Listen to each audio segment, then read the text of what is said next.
Eriojo, erioji, eriojo, erioji, eriojo, erioji, erioji, erioji, erioji, erioji,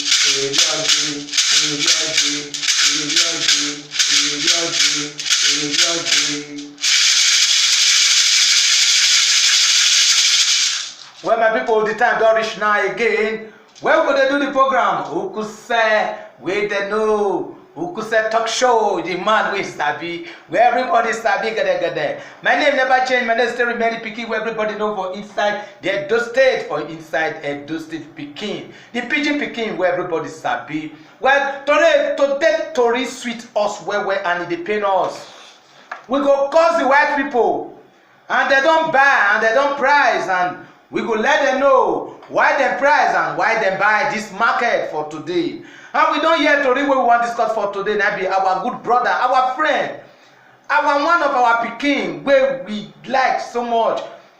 Dem don talk am say the white people, the Portuguese, dem don drop am down.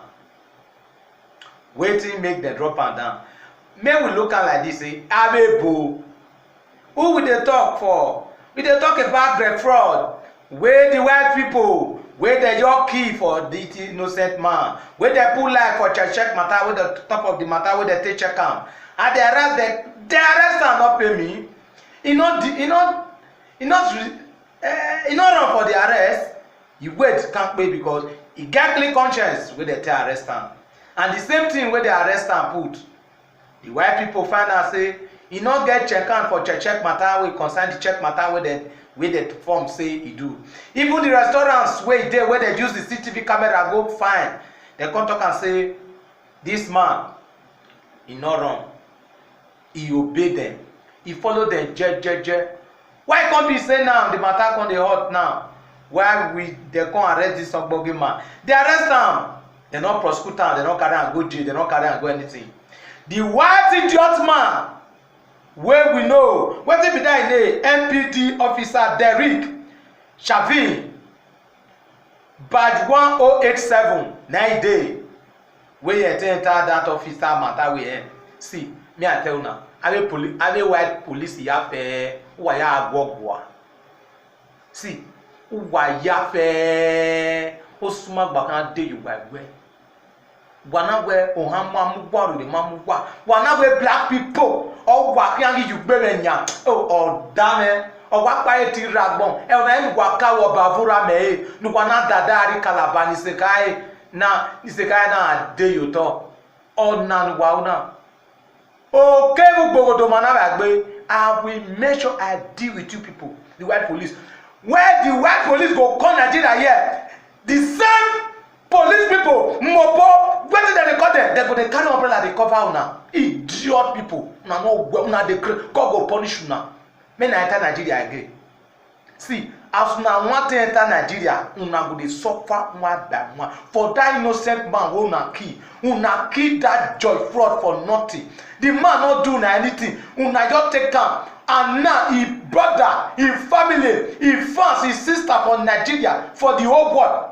All of them, that they protest now, that they fight victory. Even though say the 4 policemen wey do this eki fight, what they call abomination, say una don expel them. But the experiment wey una do, that one go fit bring them come back to life.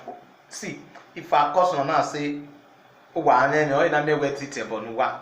Why go tebonuwa to wazo? Ya tebonuwa we mi on, emi o dey you wa won, mai no oje. Police, you people are so idiotic. The USA ambassador people wey dey there, the man wey talking na USA ambassador, even the commandant, the commando wey dey the US, all of una, you people are mad.